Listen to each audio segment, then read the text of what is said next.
some of the high points in reference to his life. So in the last segment, I talked about the Hitler and his crazy mindset, and I really went into the Holocaust. And now in the segment, I'm going to basically talk about more of the fall of Adolf Hitler and the aftermath. All right. So it's nearing the end of the war. The guards of the concentration camps know it's near the end of the war. They know the time is near, that everything's about to be over. So they have the bright idea of trying to eliminate the lasting Jews and trying to make this Holocaust seem like it was all a hoax. So basically, what they would do is they would kill off the remaining Jews in the death camps or concentration camps, or in the work camps. They would kill them off, and they would try to tear down as much of the camp as they could. Like, for instance, Auschwitz. They killed the remaining people there, and they tried to tear down Auschwitz as much as they could. But luckily, they didn't tear down the whole thing. So if you just so happen to find where it is, I mean, there are a few lasting bricks. But another fact about the Holocaust, some survivors who barely survived Auschwitz came back to the site where they were held captive, you know, over the years, and they would take a brick from Auschwitz and just keep it as memory.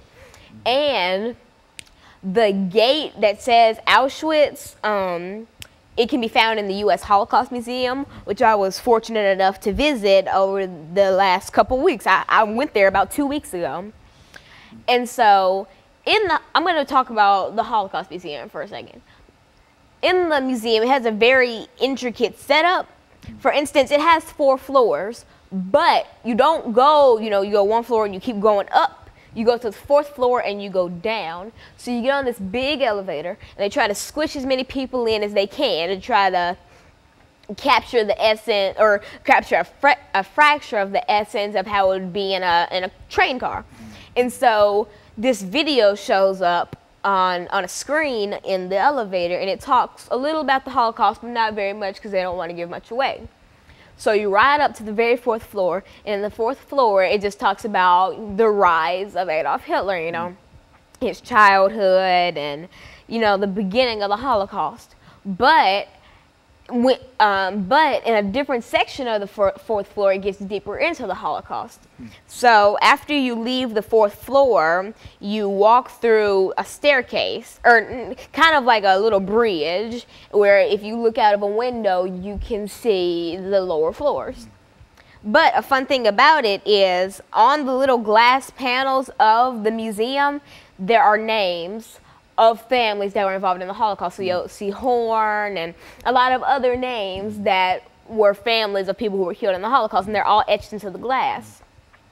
So you walk across this bridge, you enter the 3rd floor, which talks more in-depthly about the Holocaust, and they even have a train car, and it's not even a replica, an actual train car that they had to have flown in and like dropped into the building, and they had to build the building around it.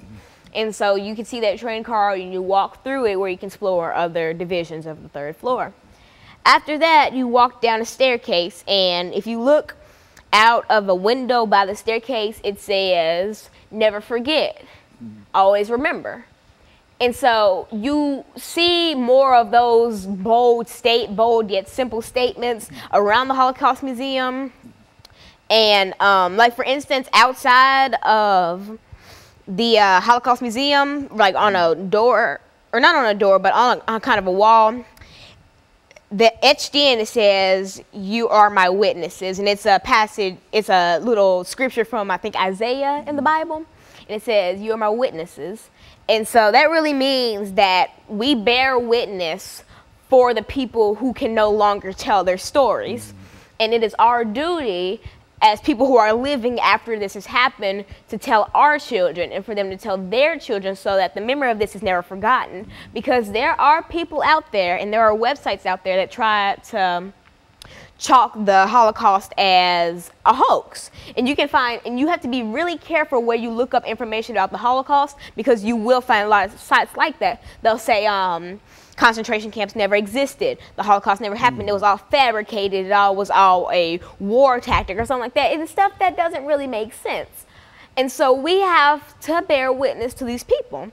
And so when you get done with the third floor, you go to the second one.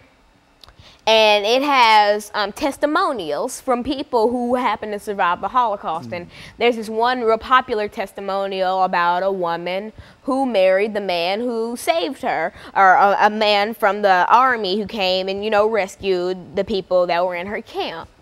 And so after you take a walk around the first floor, you'll, oh, I forgot an essential part of the first floor, the shoes.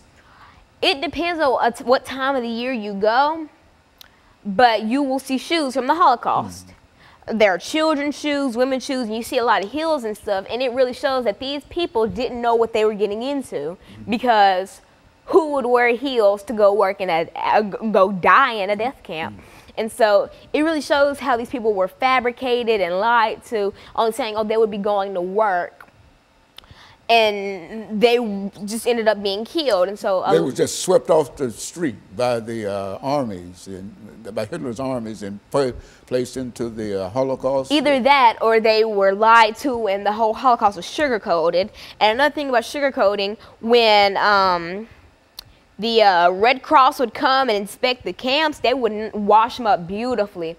They would make it look like everyone was having fun. They would give, about a month prior to when the Red Cross would visit, they would give the workers food and lots of drink and stuff to kind of give them pounds, because the life expectancy in a Holocaust, in a death camp or a concentration camp, was 275 days. You weren't even going to make it a year, and that's because they didn't feed you, you barely bathed, you never had enough to drink, and you basically didn't have all the basic human necessities that we as people take for granted nowadays.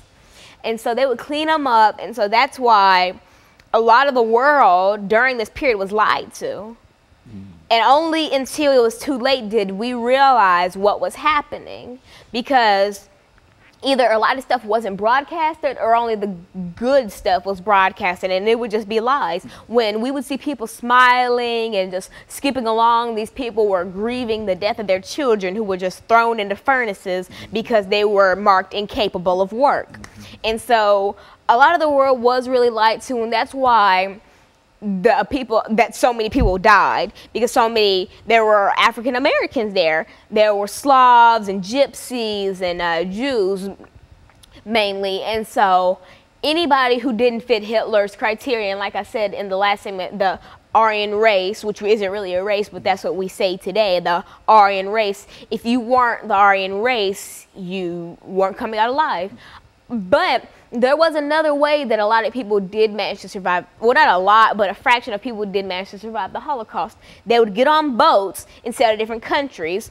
And there's a story, that's not really a story, but a famous incident where people got these fake passports, and they sailed from Germany to Cuba. And at first Cuba was going to let them in, but then Cuba changed their mind and did not let them in. So they sailed around the sea, not wanting to go back to Germany, and everyone on the boat perished. And so all these people, and unless you had connections in America, then you could get out if you got a fake passport, you know, you flew over there. And that's how a couple families did manage to get out of the Holocaust. But besides that, it was a death sentence. There was no way you could escape Nazi Germany. And so in a real sense, Alana, you were able to get a real experience from your visit to the Holocaust Museum and